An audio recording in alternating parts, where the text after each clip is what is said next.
Welcome to Conflict News 24. On daily basis, we share major developments regarding global conflicts. Today, firstly, we'll have a look at what is happening in Iran, where yesterday we reported that unrest was being seen in Iran after the death of a 22-year-old girl, Mahsa Amini.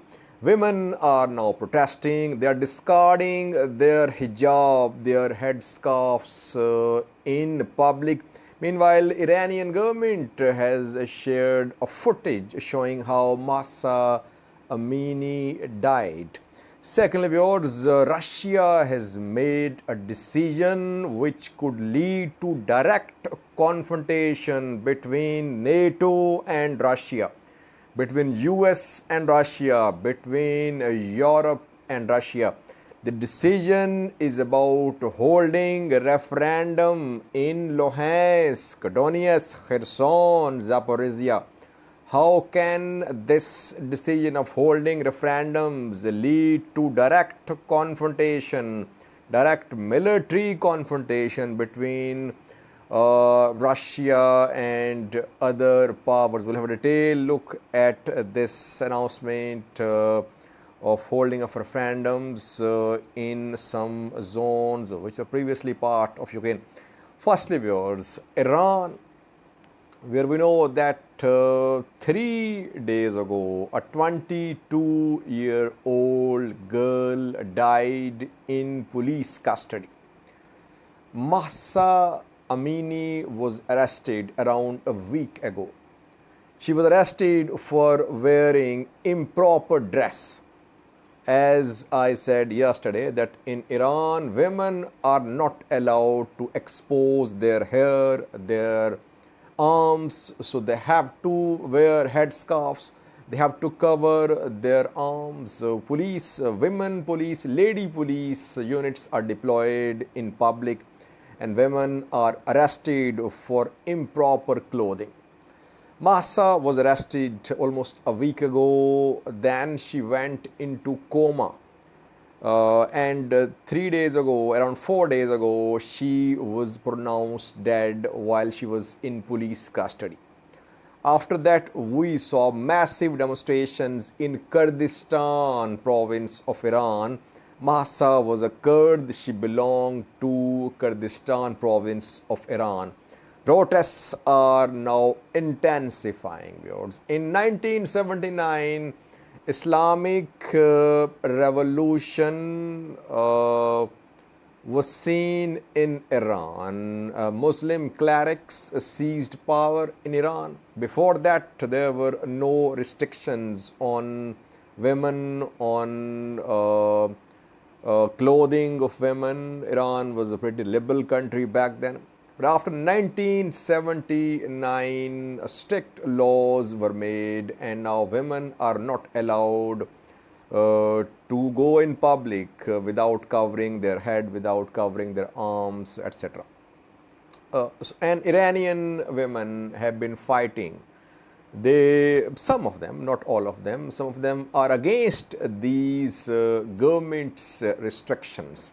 And we know that international human rights organizations also back Iranian women organizations who are against Iranian government formed laws against women. So after Mahsa Amini's death, protests started.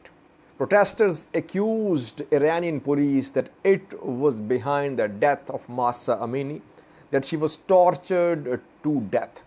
Now women are protesting. They are discarding their headscarves. They are dancing in public, which is not allowed in Iran. With exposed hair, they are dancing in public. We have 3 clips for you. First one shows how Mahsa Amini lost her consciousness when she was arrested, when she was being questioned by a lady police official around a week ago. Suddenly she lost consciousness and she fell flat. She collapsed on the ground. And Iranian police says that it did not torture Mahsa Amini, rather she had some health issue, and when she was being questioned in public by a lady police official, she lost her consciousness and she collapsed, and then she went into coma. She was not tortured. This footage is being presented by Iranian police as evidence. And government says that Western countries, US, are backing unrest. They are fueling unrest in Iran. Protests are underway in different areas of Iran. In Tehran, Iranian capital as well, demonstrations are being reported. We know that US and Western powers, they've been trying to change regime in Iran. They are against Iranian Muslim clerics-led government. Israel has also been trying for a regime change in Iran because Iran is working on nuclear program as well.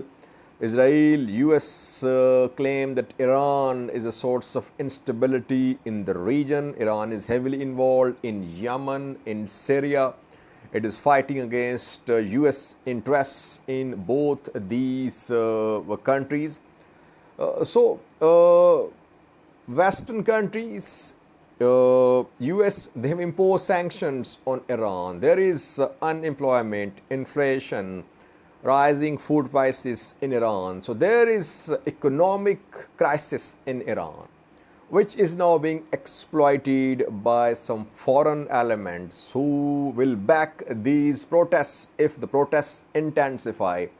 Iranian government has launched a crackdown, as we saw in previous bouts of protests in Iran, that whenever protests started in Iran, Iranian government launched a crackdown on protesters. And once again, we are seeing the same, that crackdown is underway. Protesters are being arrested, but women are protesting. Watch 3 clips. First one shows how Mahsa Amini was arrested. At the time of arrest, she lost her consciousness. Second and third clips show Iranian ladies taking off their scarves, throwing it in the fire, dancing in public with exposed hair. Watch 3 clips. وارد سالن جلسه توجیهی که پلیس امنیت اخلاقی گذاشته میشن، روی این محل میشینن. حالا دقایقی بعد خانم امینی بر اساس این تصاویری که پلیس در اختیار ما قرار داده از محل خودشون بلند میشن و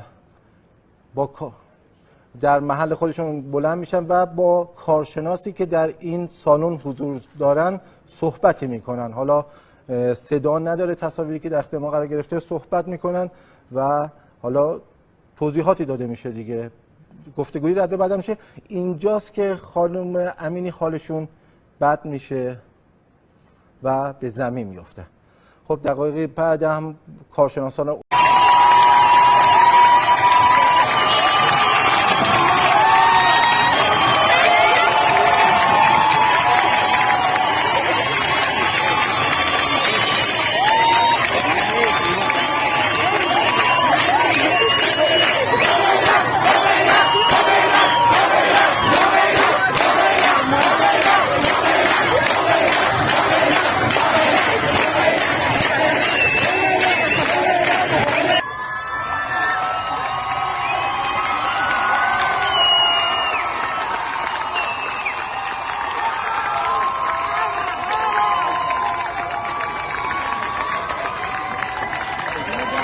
Secondly, was a very important development regarding Russia-Ukraine conflict. On the 24th of February, Russian forces attacked Ukraine. Russian forces supported by LPR and DPR forces have been fighting since then to take control of as much of Ukraine as possible. We know that in 2014, after unrest in Ukraine, LPR and DPR were created. LPR, Luhansk People's Republic, DPR, Donetsk People's Republic. are a part of Donbas region of Ukraine, eastern part of Ukraine, inhabited by Russians who are in majority here. And after 2014 unrest in Ukraine, these two zones, Luhansk and Donetsk, announced independence, that they were independent countries. Crimea was annexed by Russia. Russia held a referendum there, and in the referendum, people voted to join Russia. Ukraine and other countries of the world, they rejected referendum held in Crimea. LPR, DPR and Ukrainian forces fought from 2014 till Russian attack on Ukraine in February this year. No country recognized LPR and DPR as independent countries. But before the start of this Russian invasion of Ukraine in February, Russia recognized LPR and DPR as two independent countries. And Russia back then justified its invasion of Ukraine by saying that LPR and DPR had signed a security pact with Russia and they were requesting security assistance from Russia. That is why Russian troops had entered LPR and DPR to protect these countries from Ukrainian aggression. So back then, Russia in February justified its invasion of Ukraine by recognizing LPR and DPR as independent countries and by saying that Russia was dealing with two independent countries, LPR and DPR. But now Russia is going to hold referendums in LPR, DPR, Zaporizhzhya and Kherson. From the 23rd of September till the 27th of September, referendums will be held in these four zones of Ukraine: Kherson, Zaporizhzhya, Luhansk and Donetsk.